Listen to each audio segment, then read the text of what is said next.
네, 이상민 연구위원님. 네. 예, 안녕하십니까. 나라살림연구소 이상민입니다. 그 정부는 29년까지 8.4 기가와트 데이터 센터 구축 계획을 발표했는데요. 기가와트, 메가 프로젝트 아니라 기가 프로젝트네요. 예, 기가 프로젝트 잘 되도록 기원하도록 하겠습니다. 그런데 그 8.4 기가와트에 대한 그 구체적인 산정 근거가 공개되어 있지 않습니다. 그래서 이 반도체에 얼마를 쓸지, GPU에 얼마를 쓸지, 예비 전력에 얼마를 쓸지 시장과 국민이 알 수가 없습니다. 이 부분은 좀 특별히 공개 약속 부탁드립니다. 그런데 그 앞으로 전력이 굉장히 많이 들어갈 것은 뭐 확실한데요. 그래서 이 정부 계획에는 공급 대책은 많이 있는데 안타깝게도 수요 대책은 없습니다. 그 공급과 수요가 같이 있어야 그 에너지 효율을 달성할 수가 있는데요. 그 우리나라는 뭐 반도체, 뭐 조선, 자동차 굉장히 효율이 좋죠. 그런데 전력 산업에 대해서 효율은 굉장히 부족합니다. 왜 부족하냐면은 수요 공급 기본적인 시장 원리가 작동되지 않기 때문에 효율이 굉장히 부족한데요. 그러니까 우리나라 전기는 부족한 것도 문제지만 남는 것도 문제입니다. 1년 365일 중에서 한여름 한겨울 빼고 한 360일 정도는 전기가 남습니다. 수조 원을 들여서 발전소를 짓는 것은 단 요 한여름 한겨울 5일을 위해서 수조 원을 들여서 발전소를 짓고 나머지 360일 정도는 그냥 그 보조금을 통해서 들인 그 발전 설비가 그냥 놀고 있습니다. 근데 발전 설비가 놀고 있는 동안에도 그 용량 요금이라고 해서 그냥 발전 설비를 지속하고 있다는 이유로 그 용량 요금을 또 지급을 하거든요. 이것도 다 전기 요금에 반영이 됩니다. 이 수요 공급이 굉장히 이 작동이 되지 않는다, 비효율적이라는 얘기인데요. 해법은 사실 그렇게 어렵지 않습니다. 해법은 공급 확대랑 같이 이렇게 수요 혁신도 추진하는 건데요. 그러니까 구체적으로 전기가 남는 시간 그리고 전기가 남는 그 지역 같은 경우는 그 가격이 당연히 싸져야죠. 그러니까 다이내믹 프라이싱입니다. 그러니까 수요 공급 원리는 가격이죠. 그래서 시간과 지역에 따라서 다이내믹 프라이싱이 당연히 작동을 해야 되는 거고요. 이 가격 신호가 있으면은 ESS 경쟁력이 살아나죠. 그 전기차도 다 사실상 이동형 ESS입니다. 그러니까 쌀 때 충전을 하고 비쌀 때 활용할 수가 있습니다. 히트펌프도 마찬가지입니다. 지금 이게 이 히트펌프가 보급이 안 되는 이유가 경제성이 적기 때문인데 가격이 쌀 때 히트펌프 열을 축적하면은 경제성이랑 보급률을 다 높일 수가 있습니다. 우리나라는 IT 강국인데요. IT 강국이니까 지능형 전력망, 실시간 계량 체계 운영할 수 있는 역량이 있습니다. 그러니까 이것이 그 수요 측면의 발전소, 이 VPP, 이 가상 발전소라고 하는데요. 공급 측면에서 발전소를 지으려면 수조 원을 들여서 이 물리적 설비가 필요한데 수요 측면에서 발전소, 가상 발전소, VPP는 발전소를 짓지 않아도 싼 전력 수요를 비싼 전력으로 이동할 수가 있습니다. 자, 그런 의미에서 저는 효율을 굉장히 중요하게 보는데요. 근데 정부는 이미 하고 있다라고 말할 수도 있어요. 왜냐하면 분산에너지법, 법적 이 제도적 설비가 이미 있거든요. 그래서 뭐 약간 그 가격이 조금 달라지기도 합니다. 그런데 이 시장과 기업이 활용할 만큼 충분한 가격 신호가 없습니다. 자, 이게 법도 있고 제도도 있지만 실질적으로는 시행을 하고 있지 않습니다. 이 이유는 어떤 정책 의지랑 그리고 이해관계자의 문제인데요. 이 정책 의지와 이해관계자를 조절하는 것은 대통령께서 좀 특별히 봐주셔야 될 것 같습니다. 이상입니다. 네, 고맙습니다. 네, 그 다른 발표하기 전에 매우 중요한 지적을 해주신 것 같은데 실제로 피크 타임 외에 나머지 시간들은 엄청나게 전력이 남아 도는 상황이고 발전 통제하느라고 재생에너지 공급도 안 받고 뭐 소위 풍력 발전기를 세워놓거나 이런 경우가 많다는 거 아닙니까 이미? 이 부분에 대해서 이따가 저기 산업부에서 하든지 기후부가 하든지 좀 세부 설명이 필요할 것 같아요. 좀 우리 국민들께도 설명을 좀 해야 되고 제가 이 부분과 관련해서 하나 좀 지적하고 싶은 게 그러니까 이 다른 나라와 비교는 좀 2차적으로 하더라도 전기요금을 요금 체계를 좀 바꿔야 아까 말씀하신 대로 전력이 남아도는 시간에는 싸게 피크 타임으로 좀 부족해 보이는 그때는 비싸게 이 전력 요금 탄력 요금제라 그랬나요? 이거는 기후부가 준비하고 있는 거죠 지금. 시간대별 요금제를 올 초에 바꿨습니다. 그래서 낮 시간에 태양광이 많을 때 값을 낮추고요. 피크 시간대 값을 높이는 걸로 현재 그럼 전력 요금 체계가 이미 그렇게 바뀌었어요? 일부 바뀌었습니다. 가정용은 아니죠. 네, 산업용 바꿨습니다. 산업용만. 네. 근데 사실 가정용도 결국은 나중에 확대해야 되는 거겠죠. 그렇습니다. 제주도부터 시작해서 전국으로 확대해 나가야 되는 계획입니다. 그리고 평균적인 전력 전기 요금 수준은 좀 어떻습니까?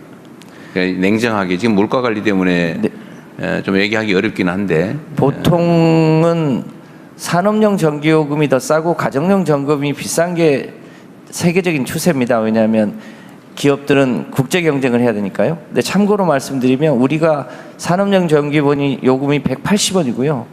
중국이 120원대입니다. 그러니까 중국하고 경쟁을 하는 우리 기업 입장에서는 지금 산업용 전기요금이 굉장히 올라가 있고요. 산업용 전기요금보다 지금 가정용 전기요금이 더 싼 상황입니다. 얼마 정도예요? 킬로와트당? 160원대. 20원 정도 차이가 차이가 납니다. 납니다. 산업용이 더 비싸게 내고 있다. 산업이 훨씬 비싼 전기요금을 물고 있어서 국제 경쟁을 하는 특히 철강이나 석유화학이 그런 면에서 좀 어려움이 있습니다. 물가 부담이나 국민들의 이제 지금 소득 문제가 없다면 사실은 가정용 전기요금을 조정을 해야 되는 상황이군요. 그렇습니다. 보통은 국제 경쟁을 하지 않는 영역이 조금 더 부담을 하고요. 그런 편인데 우리나라는 그러면 이제 서민들의 전기요금 부담이 이제 문제될 텐데 저소득층 또는 고소득층의 전기요금 차이는 지금은 누진제 형태로 그렇습니다. 반영되는 외에는 없는 거죠. 네, 가정용은 누진제로 지금 억제시키고 그래서 저소득층에 대한 예를 들면 전기요금을 전면적으로 가정용을 좀 올린다고 하면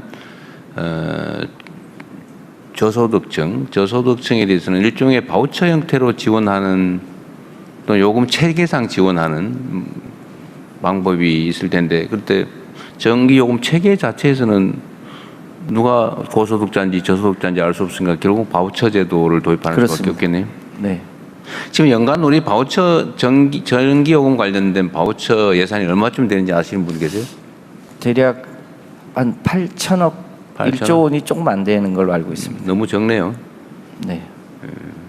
뭐 나중에 또 한번 정책 토론 한번 해봐야 될 것 같습니다. 네. 네. 네. 잠깐만 하나만 더 이야기해. 아까 히트펌프 얘기하셨는데 지금 유럽은 히트펌프로 엄청나게 빨리 많이 전환했죠. 예, 근데 굉장히 많이 우리나라는 지금 러시아 전쟁 때문에 빨리 전환했다고 하는 것 같은데 우리나라는 히트펌프를 현실적으로 별로 많이 쓰지는 않는 것 같아요. 예, 맞습니다. 그 아까 저기 뭐라 그랬더라 이게 좀 아직은 비용이 더 비싸서 그렇다 비쌉니다. 하는 얘기인데 그럼 예. 유럽은 비싼데도 전환을 한 거 아닙니까? 근데 사실 좀 기후적인 영향도 많이 있고요. 그러니까 우리나라가 히트펌프 설치하기에 좀 기후적으로 불리한 측면도 있긴 있는데요. 그래서 현재 어떤 거예요? 기후적으로 어때서 그렇습니까? 너무 춥고 너무 덥고 너무 기후 춥고. 변화가 너무 커. 유럽도 마찬가지 아닌가요? 예, 우리나라가 훨씬 심합니다. 그런데 밤낮 기온차 이런 것도 영향이 있어요? 예. 그런데 우리나라 같은 경우가 지금 현재 히트펌프가 보급이 안 되는 이유는 가격입니다. 그냥 도시가스가 더 싸기 때문인데 이 히트펌프 돌리려면 전기가 필요한데 근데 전기 요금이 도시가스보다 더 비쌉니다. 그런데 다이내믹 프레싱만 잘 된다면 쌀 때 히트펌프를 좀 가동할 수 있지 않을까 생각을 합니다. 그럼 결국 경제 우리 연료 시스템 때문인데 그럼 도시가스가 싼 것은 그냥 시장 경제 원리에 따른 건가요? 아니면 일종의 시장 경제에 그렇습니다. 보조금이나 이런 것 때문은 아니고? 예. 그 방법이 뭔가요? 그 가스 요금을 올려 세금을 히트펌프를 사용할 수 히트펌프를 있는 지원을 해주고 그 지원금을 가스 요금의 부담금 형태로 부과하거나 이래야 되는 히트펌프를 가동할 수 있는 전기 요금이 지금은 비싼데요. 히트펌프 가동할 수 있는 전기 요금이 그 전기가 남을 때 그 다이내믹 프레싱으로 전기가 남을 때 그 남는 전기를 히트펌프에 좀 싸게 공급을 하면은 이 시장 그러면 아까 경제가 얘기한 대로 가정용 전기 요금도 예를 들면 낮에는 싸게 저녁 때는 비싸게 이렇게 적용을 하면 히트펌프의 이런 비효율 문제는 어느 정도는 해결될 수도 있겠네요. 낮 시간에 전기요금이 쌀 때 추결을 할 수 있도록 그러니까. 해서 낮 시간에 수요를 늘려주는 방식으로 하면 되는데. 그러니까 지금 가정용은 낮밤 시간에 전기요금 차이가 없잖아요. 그러니까 일단 가정용 쓰는 사람들은 낮에 더 많이 쓰려는 수요가 없는 거 아닙니까? 그냥 쓰는 거 똑같으니까. 근데 히트펌프를 도입하려면 낮에는 싸게, 밤에는 좀 더 비싸게 이렇게 해놔야 히트펌프가 효율성을 가질 수 있다 그 얘기죠. 네, 유럽이 히트펌프로 전환한 데는 러시아 전쟁 영향이 크고요. 유럽도 히트펌프가 초기 비용이 비싸기 때문에 보조금을 대략 비용의 40% 정도를 유럽도 지원을 해줬습니다. 근데 우리는 그 히트펌프가 대부분 공기열 히트펌프인데요. 전임 정부 때까지 공기열 히트펌프가 보조금 지원 대상에서 빠져 있었습니다. 지금은 이제 만약에 한다면 그 보조금 정책이 이제 들어와서 본격적으로 보급을 할 수 있게 보조금 정책도 됐고요. 해야 되고 이제 문제는 요금 체계를 교정하지 않으면 효율성이 그렇게 많이 개선되지는 않는다는 얘기인데. 히트펌프가 비싸긴 합니다만 설치만 하면 가스보다 훨씬 비용이 적게 듭니다.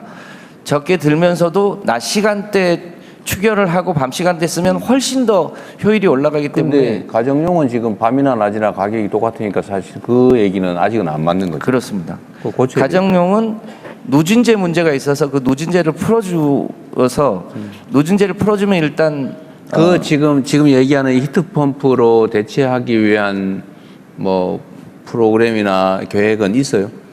올해 가정용 히트펌프를 제주도하고 가스 배관이 연결되어 있지 않은 남해안 쪽에 보급을 시작했습니다. 그래서 내년부터는 신축하는 아파트나 단독주택은 선택할 수 있도록 해서 가스 배관이 없는 아파트나 일반 주택이 이제 본격적으로 늘어날 예정으로 있습니다. 공기열 히트펌프는 그냥 뭐 도심이든 어디든 아무 데나 다 쓸 수 있는 거 아니에요? 그렇습니다.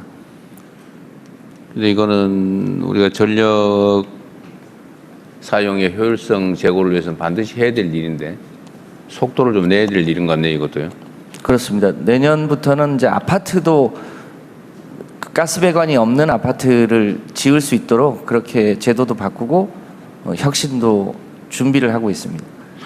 공기열 히트펌프를 우리 국민들께서도 좀 이해하실 필요가 있어서 그런데 공기열 히트펌프의 뭐 기본적 원리나 아니면 예를 들면 가정용으로 아파트에다 설치한다 그러면 면적은 얼마나 차지하는지 이런 얘기 잠깐 해줄 수 있어요?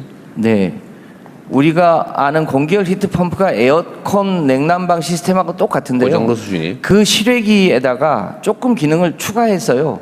거기 실외기에다가 바닥 난방을 연결하는 추결조를 하나 추가로 붙이는 겁니다.